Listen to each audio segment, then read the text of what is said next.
Orang yang sombong, yang pertama, dia tidak mau mendengarkan suara Tuhan. Yang kedua, saudara, orang sombong sudah pasti melakukan cara-caranya sendiri untuk dia bisa mencapai tujuan dan maksudnya di dalam kehidupan. Kami bersyukur buat sore hari ini, Tuhan yang menjadikan hari ini, Engkau yang mengumpulkan kami di tempat ini. Terima kasih buat pujian penyembahan yang kami naikkan bagi Tuhan. Terima kasih juga untuk semua para pelayan Tuhan yang sudah melayani Engkau, memberi hati dan hidup bagimu Tuhan. Ajar kami untuk sungguh-sungguh melayani-Mu dengan lebih lagi, karena Tuhan yang sudah memberikan hidup bagi kami. Berkati juga umat-Mu, jemaat-Mu yang datang ke tempat ini Tuhan. Kami semua mau berkata, Engkau satu-satunya Tuhan yang layak untuk kami tinggikan dan kami sembah. Urapi hamba-Mu yang tidak ada apa-apanya. Sampaikan isi hati-Mu bagi kami Tuhan. Kami buka hati kami bagi firman-Mu di dalam nama Yesus. Katakan sama-sama, amin, amin, amin. Silakan duduk Bapak Ibu yang terkasih, shalom. Satu-satunya cara kita hidup dengan rendah hati di hadapan Tuhan adalah dengan kita mau taat akan firman, akan seluruh kehendak Tuhan. Saya berdoa setiap kita yang hadir sore hari ini, kita datang dengan rasa lapar dan haus akan Tuhan. Kita bersyukur Tuhan masih beri kita kesehatan, kekuatan. Mari kita hidup dengan sungguh-sungguh taat di hadapan Tuhan dan sungguh-sungguh merendahkan hati kita. Mari buka bersama Yesaya pasal yang kedua, ayat yang ke-11.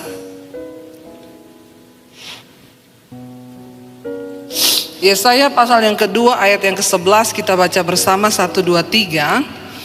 Manusia yang sombong akan direndahkan, dan orang yang angkuh akan ditundukkan, dan hanya Tuhan sajalah yang maha tinggi pada hari itu. Saudara, kita tahu bersama Tuhan membenci orang yang sombong dan Dia mengasihi orang yang rendah hati. Kalau kita lihat di dalam Alkitab, firman Tuhan tentang kesombongan itu begitu banyak. Bahkan Alkitab berkata Tuhan itu menentang orang-orang yang sombong. Saat kita ini hidup dengan kesombongan di hadapan Tuhan, maka kita menjadi musuh Tuhan. Saudara bisa bayangkan kalau kita menjadi musuh Tuhan, kita menjadi orang yang ditentang oleh Tuhan, maka sudah pasti semua yang kita lakukan tidak akan mungkin berhasil. Namun seringkali orang Kristen tidak menyadari, sebagai anak Tuhan seringkali kita tidak menyadari. Dan kita berpikir, saya nggak sombong sama Tuhan, apa yang saya sombongkan? Saudara, orang yang tidak mau menurut kepada Tuhan, kepada firman-Nya, itu tanda yang paling nyata bahwa kita ini sombong dan kita tidak nurut kepada perintah-perintah Tuhan. Ketika seseorang hidupnya jauh dari Tuhan, ketika seseorang tidak ingin melakukan kehendak dan firman Tuhan, maka dia hidup dengan kesombongan di hadapan Tuhan, dan dia akan cenderung melakukan tindakan-tindakan yang bertentangan dengan firman Tuhan. Tadi pagi saya menyampaikan tentang kehidupan dari seorang raja di Israel yang bernama Asa. Ketika pertama kali dia diangkat Tuhan menjadi seorang raja atas Israel, dia rendah hati, dia merendahkan diri di kaki Tuhan, dan dia membasmi para Baal, ya, raja-raja, dewa-dewa Baal yang ada pada waktu itu di tengah bangsa Israel. Dan dia berhasil melakukan sebuah terobosan kebangunan rohani atas bangsa Israel. Tetapi kemudian ketika dia sudah menjadi raja, dia duduk dengan nyaman di atas tahta kepemerintahannya. Tiba-tiba ketika musuh datang menyerang, dia mulai mengandalkan cara-cara manusia. Dia mulai sombong dan melupakan Tuhan. Dia mulai sombong dan dia mulai berpikir dengan kekuatannya sendiri untuk menyelesaikan masalahnya. Dan dia mengabaikan Tuhan. Bahkan ketika di hari tuanya dia sakit, dia tidak lagi berdoa meminta Tuhan menyembuhkan. Orang yang sombong Yang pertama, dia tidak mau mendengarkan suara Tuhan. Yang kedua, saudara, orang sombong sudah pasti melakukan cara-caranya sendiri untuk dia bisa mencapai tujuan dan maksudnya di dalam kehidupan. Dan segala kesombongan itu tidak berkenan di hadapan Tuhan. Saya nggak tahu hari ini saya berdoa di ibadah ketiga ini apa yang mau saya sampaikan. Tuhan taruh di hati saya untuk kita jangan sombong. Kalau sebagai umat Tuhan kita sombong, maka kita tidak akan mengalami berkat Tuhan. Demikian juga untuk sebuah gereja. Kita berdoa gereja di tempat ini menjadi gereja yang merendahkan hati di hadapan Tuhan. Tidak ada yang bisa kita sombongkan. Karena itu mari kita merendahkan diri. Semakin hari kita semakin merendahkan diri. Bahkan dalam kehidupan kita, mari kita merendahkan diri setiap saat di kaki Tuhan. Kita akan melihat, saudara, kalau kita menjadi sombong, ya, maka apa yang akan terjadi dengan hidup kita? Saya percaya, saudara, Dia Tuhan, ya, Tuhan yang membenci kesombongan. Dan karena itu, ya, kita ini harus sungguh-sungguh juga, ya, meminta kepada Tuhan, saudara, untuk kita bisa terhindar dari segala kesombongan. Ada satu kisah di dalam, ya, Alkitab dari seorang raja juga yang ada di Israel.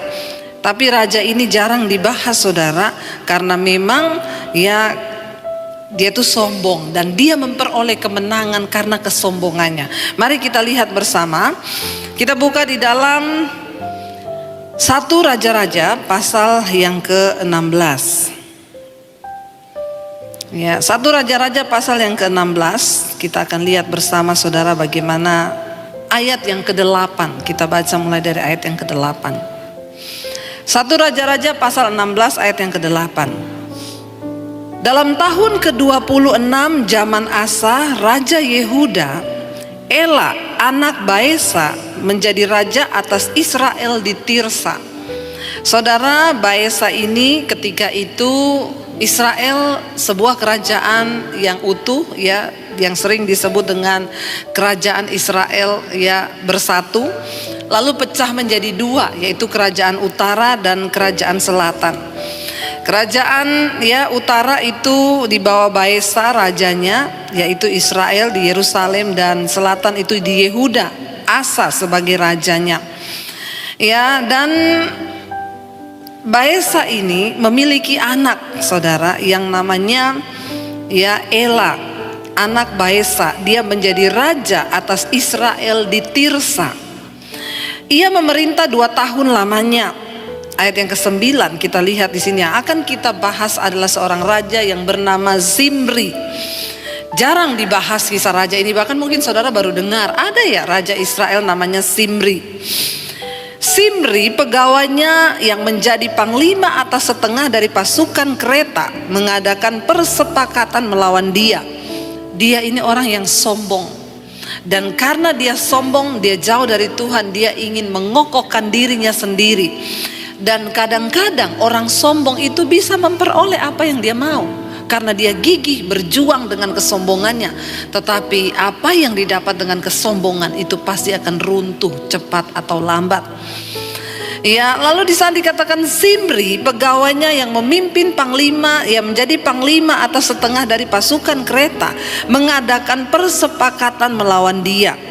Ketika ia minum-minum sampai mabuk di Tirsa, jadi ceritanya Raja Ela ini minum-minum sampai mabuk di Tirsa, di rumah Arza yang menjadi kepala istana di Tirsa, datanglah Zimri lalu membunuh dia dalam tahun ke-27 zaman Asa, Raja Yehuda, dan ia menjadi raja menggantikan dia.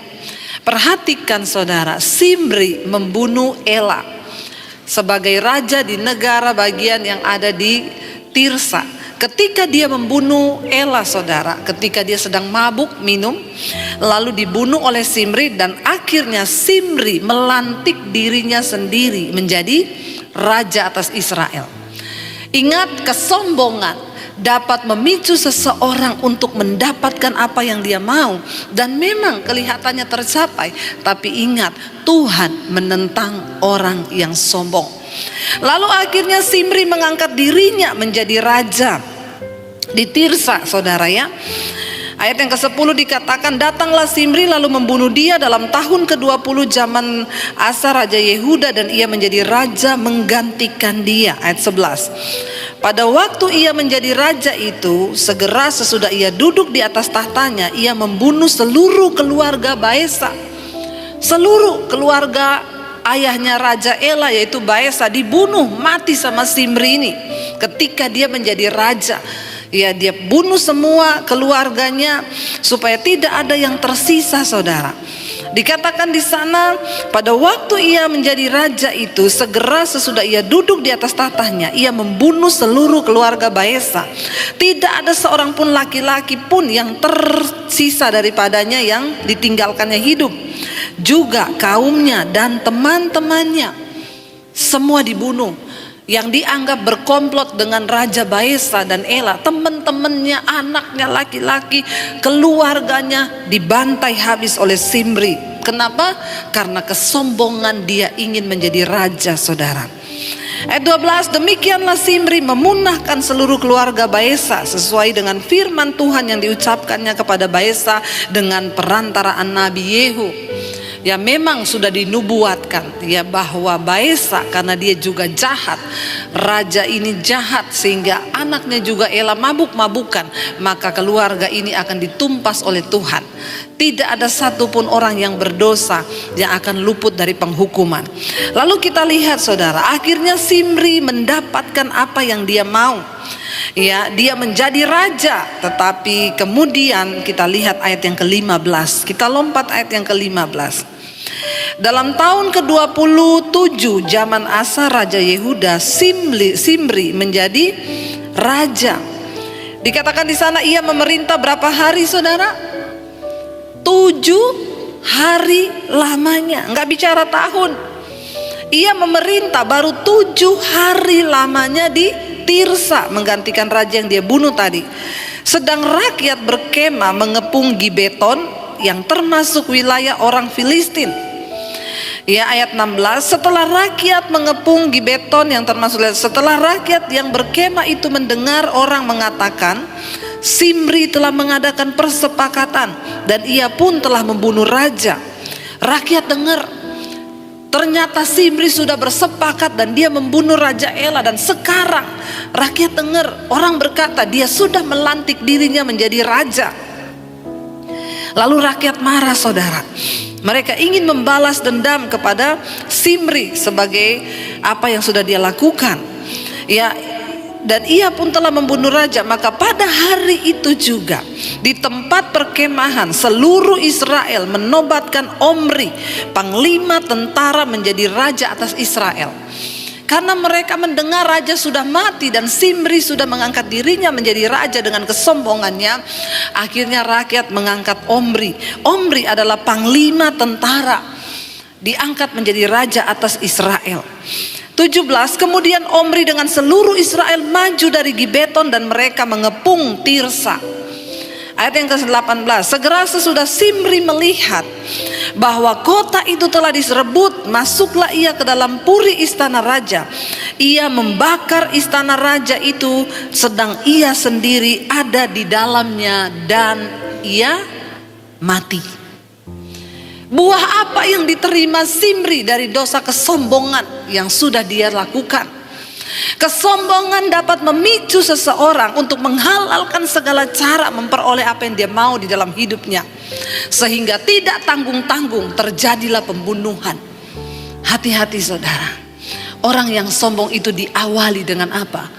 Dia tidak mau taat dan tunduk kepada firman Tuhan. Kadang kita bertanya, bagaimana caranya saya sombong, Bu? Waktu engkau tidak menurut kepada firman, itu benih-benih kesombongan sudah ada dalam hidup kita. Ketika kita mendengar firman, ampuni orang yang bersalah kepadamu, lalu kita berkata, enak aja, dia kan yang salah, masa saya harus mengampuni dia? Itu artinya kita sudah memiliki benih kesombongan itu. Kenapa akhirnya Kain membunuh Habel? Karena kesombongan. Dia melihat, kenapa persembahan saya tidak diterima, lalu kenapa ya persembahan Habel diterima? Kain akhirnya membunuh. Perhatikan, saudara, orang yang hidup sombong itu cenderung ingin membunuh orang lain. Mungkin kita tidak memakai pisau membunuh orang, tapi dengan perkataan kita bisa membunuh kehidupan orang lain. Itu yang terjadi dengan Zimri. Dia membunuh Raja Ela, lalu dia mengambil tahtanya karena kesombongan menggerakkan dia untuk mendapatkan sesuatu yang dia mau. Apa yang terjadi? Saudara, apa yang kita tabur itu pasti akan kita tuai dalam hidup ini. Karena itu mari kita hati-hati bertindak. Ketika akhirnya Omri dilantik orang rakyat Israel menjadi raja, maka Zimri ketakutan. Waktu dia mendengar pasukan Israel sudah menuju kepada istananya dan mengepung kota Tirsa, dia masuk ke dalam istananya. Dia membakar seluruh istananya dan dia bunuh diri bersama dengan keluarganya di dalam istana itu. Sesuatu yang diperoleh dari hasil kesombongan pasti akan membawa kebinasaan. Hari-hari ini banyak orang terpacu untuk ingin menjadi kaya. Ya, apalagi dengan adanya sosial media, kita melihat wah, orang berlomba-lomba memamerkan kekayaan. Jangan pernah terpancing. Karena Tuhan mencari orang yang rendah hati. Kalau kita yang meninggikan diri, pasti jatuh. Tidak tunggu lama. Zimri hanya memerintah sebagai raja 7 hari. Tiba-tiba saudara, malapetaka besar datang untuk menghampiri dia. Dia tidak siap untuk menghadapi kenyataan dia akan disiksa mungkin oleh tentara Israel. Apa yang dia ambil keputusan? Dia mengakhiri hidupnya dengan bunuh diri di istananya sendiri. Dia membakar seluruh istananya. Alkitab berkata, sesegera sesudah Zimri melihat bahwa kota itu telah direbut, masuklah ia ke dalam puri istana raja. Ia membakar istana raja itu sedang ia sendiri ada di dalamnya dan ia mati. Ayat 19 dikatakan di sana, oleh karena dosa-dosa yang telah dilakukannya dengan melakukan apa yang jahat di mata Tuhan, serta hidup menurut tingkah laku Yerobeam dan menurut dosa Yerobeam yang mengakibatkan orang Israel berdosa pula. Selebihnya dari riwayat Zimri dan persepakatan yang diadakannya, bukankah semuanya itu tertulis dalam kitab sejarah raja-raja Israel? Jarang kisah ini dibahas, tapi inilah dosa kesombongan yang akan menghancurkan kita. Saudara, bagaimana kita bersikap ketika mungkin kita dihina? Bagaimana engkau bersikap ketika engkau direndahkan oleh keluargamu? Apakah kita marah? Tidak jarang ketika orang Kristen itu mengalami fitnahan atau hinaan dari keluarga, kita marah dan berkata, emang dia belum tahu siapa saya. Hati-hati, cepat minta ampun. Bagaimana kita bersikap sebagai orang rendah hati waktu engkau direndahkan? Terima itu sebagai sesuatu yang memang Tuhan izinkan. Ya, tidak usah berkata di mana harga diriku, belum tahu dia. Mari kita belajar hidup dengan rendah hati. Kenapa saudara? Karena Tuhan akan meninggikan orang yang rendah hati. Kalau engkau mau melihat peninggian dari Tuhan, buang segala benih kesombongan. Orang yang sombong itu suka berbantah dengan Tuhan. Bukan cuma dengan sesama. Kalau dengan sesama udah pasti. Kenapa? Karena orang sombong itu selalu merasa diri benar. Hati-hati para suami. Sebagai laki-laki seringkali kita merasa ya kita harus dihargai, lalu kesombongan kita muncul. Ketika istri memberikan kita nasihat, kita berkata, gak usah kamu ngomong-ngomong sama saya tahu apa yang saya lakukan. Hati-hati dengan kesombongan. Sebagai istri pun kita harus dengan rendah hati untuk menerima masukan dan nasihat dari suami. Mari kita belajar sebagai anak-anak dalam rumah tangga, hormati ayah ibumu, itu bagian engkau hidup dengan rendah hati supaya masa depanmu dipelihara oleh Tuhan. Firman Tuhan itu gak pernah berdusta. Kita belajar dari setiap kisah yang ditulis dalam Alkitab untuk membuat apa? Hidup kita ini semakin bijaksana. Bagaimana cara kita hidup dengan rendah hati di hadapan Tuhan? Mari kita dengar-dengaran akan firman Tuhan. Kenapa? Karena Tuhan itu selalu berbicara. Tuhan menegur dan dia menjawab doa kita. Jangan pernah berbantah dengan Tuhan. Dengan cara apa? Kita nggak nuruti firman-Nya, saudara. Orang yang nggak menurut firman, dia hidup dengan kesombongan di hadapan Tuhan. Coba kita baca bersama di dalam Ayub 33. Ayub 33 mulai ayat yang ke-13, saudara.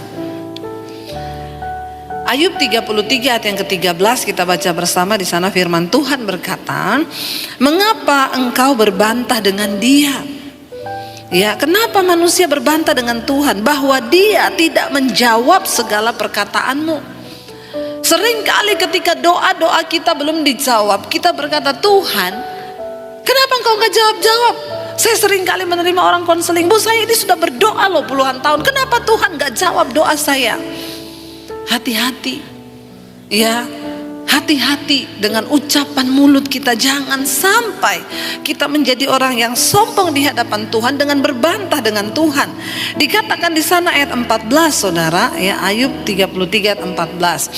"Karena Allah berfirman dengan 1-2 cara, tetapi orang tidak memperhatikannya." Tuhan itu selalu mau mengingatkan kita. Dia berbicara kepada kita, dia menjawab kita itu dengan 1-2 cara. Artinya apa? Tuhan itu punya berbagai cara untuk menjawab, untuk menuntun kita, untuk memberitahu kepada kita jalan-jalan yang benar. Tapi seringkali kita ini tidak memperhatikan. Tuhan bisa bicara lewat istrimu, lewat suamimu, lewat anakmu, bahkan lewat siapa saja. Tapi kalau orang sombong, dia tidak pernah akan memperhatikan nasihat. Baik itu datang dari siapa saja, gak mungkin. Seringkali Tuhan akan menjawab kita lewat orang ngomong, ya lewat apapun. Itu bisa menjadi ketika hati kita terbuka dan kita hidup dengan rendah hati di hadapan Tuhan. Tapi kalau kita ini sudah tertutup hati, kita hidup dengan kesombongan, saudara, maka tidak mungkin dikatakan di sini, karena Allah berfirman dengan 1-2 cara, tetapi orang tidak memperhatikannya. Orang yang sombong gak mungkin memperhatikan. Ayat 15, bisa lewat apa Tuhan berbicara? Dalam mimpi, dalam penglihatan waktu malam, bila orang tidur, nyenyak tidur, bila berbaring di atas tempat tidur. Ayat 16, maka ia membuka telinga manusia dan mengejutkan mereka dengan teguran-teguran. Seringkali Tuhan bicara kepada kita sebelum kita tidur malam. Tetapi bagaimana Tuhan bisa berbicara? Dia menunggu respon kerendahan hati kita. Makanya sebelum tidur malam, introspeksi diri. Tuhan, apakah hari ini aku sudah hidup berkenan kepadamu? Kalau ada yang salah dari hidupku, bicara kepadaku Tuhan. Tuhan berbicara, saudara, ketika kita tidur malam. Ya, saya sering kali mengalami ketika kami akan ambil keputusan-keputusan penting di dalam hidup kami. Kami berdoa, saya dan suami. Tuhan berbicara, kadang-kadang tengah malam tiba-tiba kebangun. Tuhan taruh sesuatu di hati.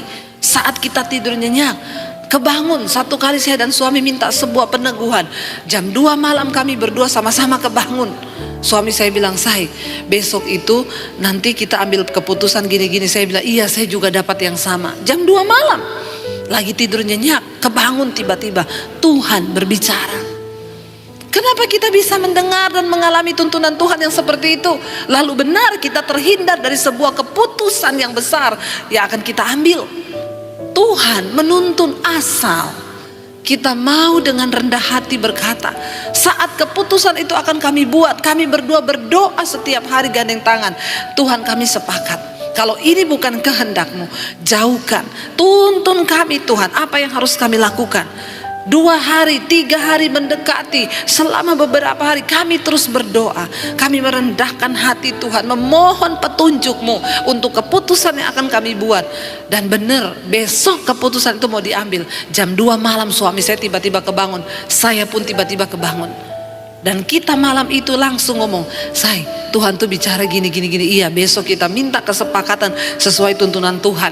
Dan benar-benar terjadi.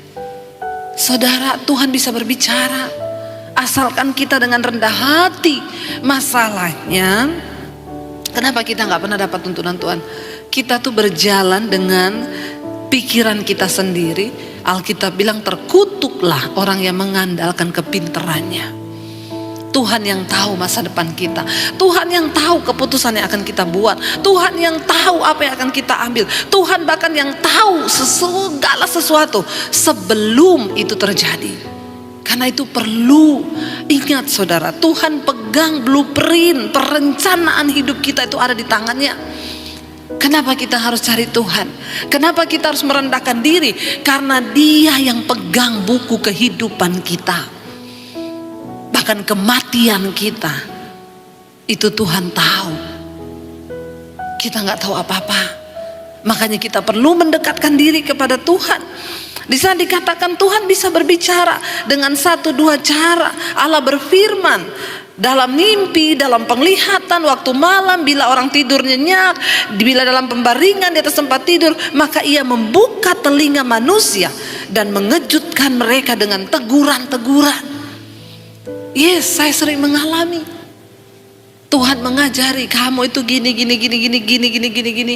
Dan saya belajar untuk taat melakukan. Bahkan ketika saya ditipu orang, uang saya di bawah 300 juta. Tiap hari saya marah sama suami. Kenapa? Kami bangun studio, uangnya di bawah 300 juta. Saya bilang sama suami, makanya kamu tuh pilih pemborong gak bener, harusnya gini. Lalu akhirnya kehilangan damai sejahtera. Sampai satu waktu saya sudah merasa tidak nyaman ini.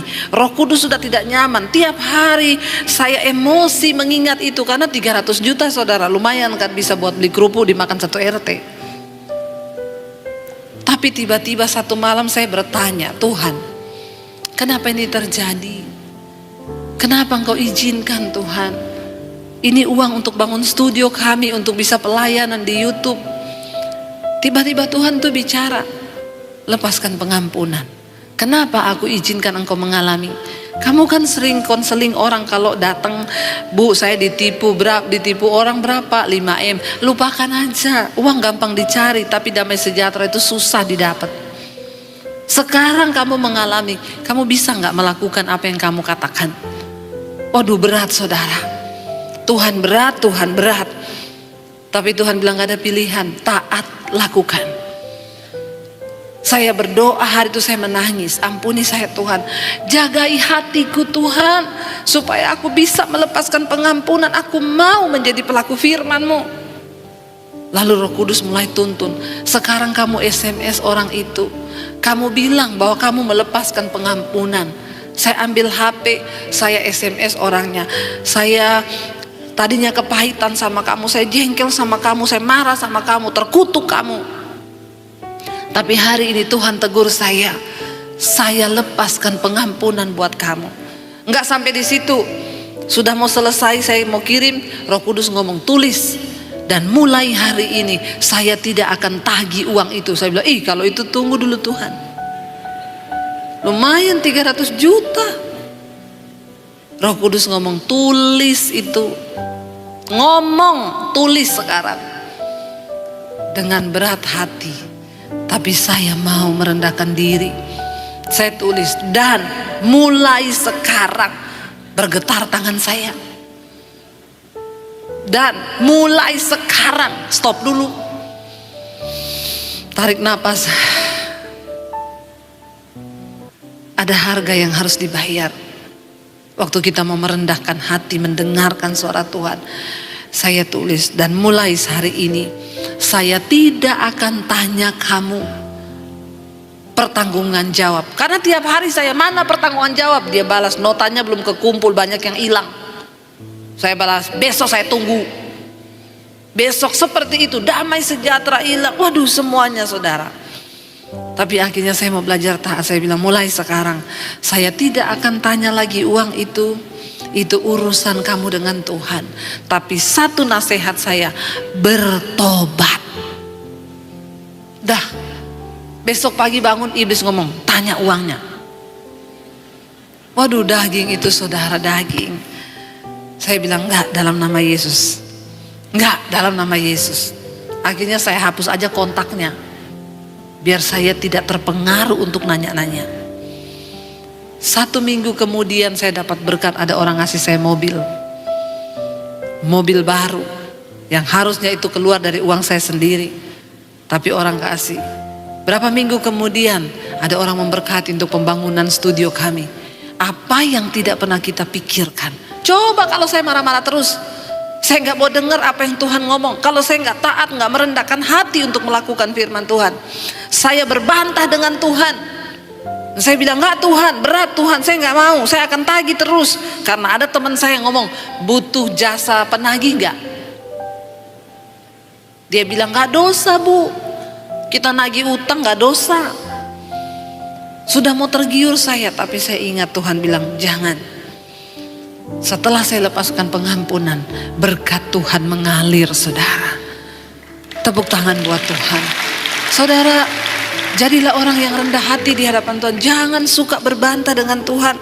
Lalu dikatakan di sana, saudara, ayat yang ke-17. Untuk apa Tuhan menegur kita? Untuk menghalangi manusia dari perbuatannya dan melenyapkan kesombongan orang. Tuhan itu menegur, firman Tuhan itu berbicara untuk apa? Untuk menghalangi manusia dari perbuatannya dan untuk dikatakan di sana melenyapkan kesombongan mereka. Kenapa tadi ya Raja Zimri bisa membunuh seperti itu? Karena kesombongan menguasai dia sehingga perbuatannya akhirnya melakukan sesuatu yang tidak berkenan.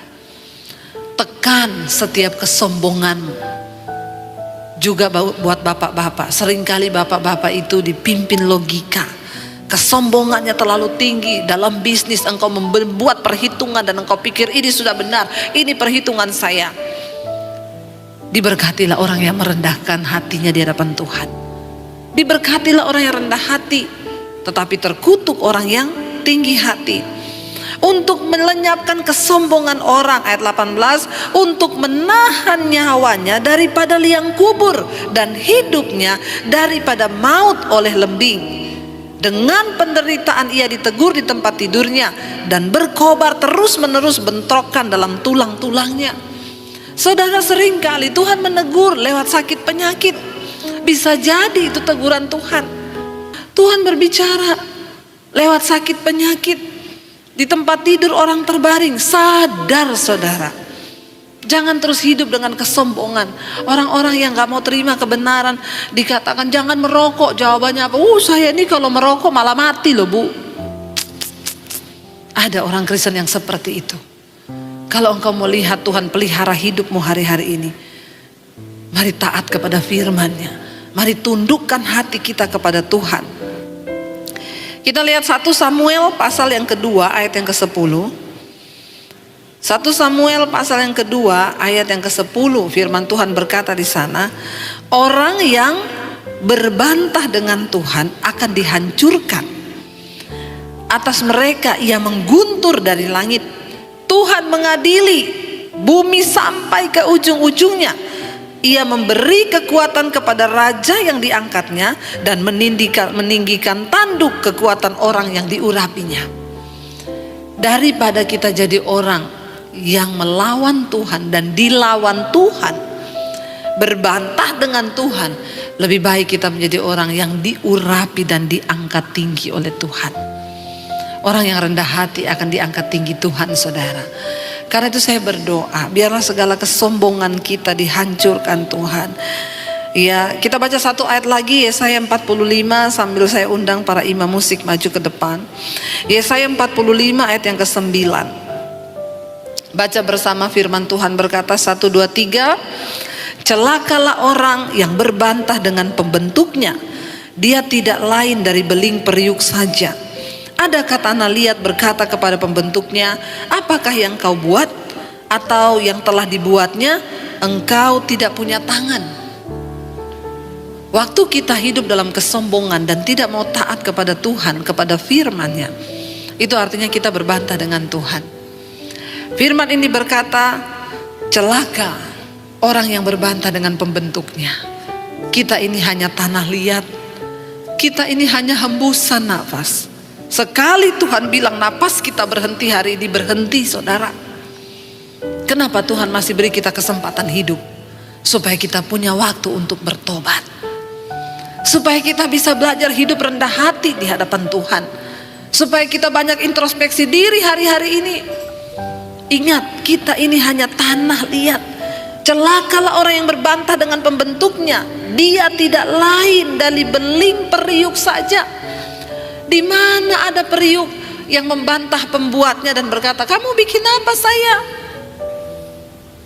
Biar kita berkata, Tuhan, kami ini hanya bejana, Engkau penjunannya.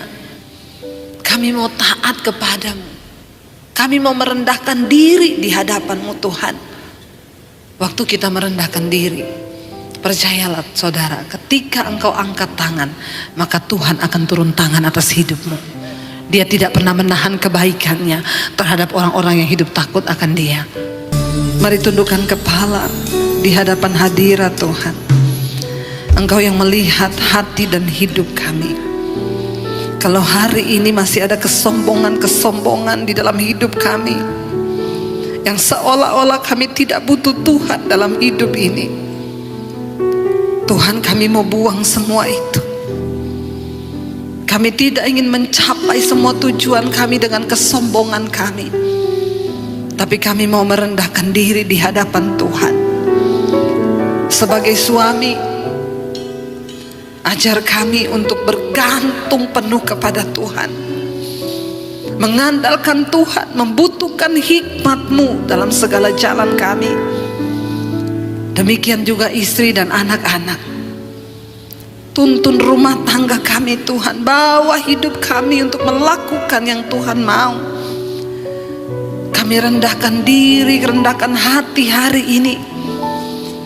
Ada begitu banyak peristiwa, persoalan yang kami hadapi dalam hidup ini, dan kami tahu kami tidak punya cukup hikmat untuk menyelesaikan semua itu tanpa campur tangan-Mu Tuhan. Kami minta Tuhan turut bekerja dalam hidup kami. Mari minta pada Tuhan, saudara, bilang, Tuhan turut bekerja. Biar tangan-Mu terulur, biar kuasa-Mu tercurah bagi kami. Engkau turut bekerja di dalam hidup kami. Ambil alih semua Tuhan di dalam hidup kami. Hamba berdoa Tuhan, mari bergandengan tangan saudara. Rendahkan dirimu satu dengan yang lain.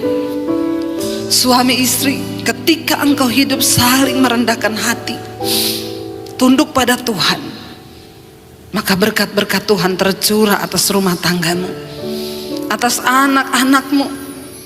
Katakan, Tuhan, kami bersatu hati membawa rumah tangga kami, membawa bahtera kehidupan pernikahan kami dalam tangan Tuhan. Bentuk kami seperti yang Tuhan mau. Bentuk hidup kami, Bapa. Kami butuh Tuhan dalam hidup kami. Kami butuh Tuhan bagi anak-anak kami, karena kami tidak punya cukup kekuatan untuk menuntun anak-anak kami ke dalam jalan-Mu, kecuali hanya karena kuasa Tuhan. Kami berdoa untuk setiap anak-anak kami, mereka yang remaja, bahkan sudah berkeluarga. Kami serahkan mereka ke dalam tangan Tuhan. Pimpin hidup keluarga kami, anak cucu kami, sesuai dengan janji firman-Mu. Anak cucu orang benar tidak akan pernah ditinggalkan. Kami pegang janji itu Tuhan. Kami pegang setiap firman-Mu, dan kami mau belajar percaya dan melakukan itu.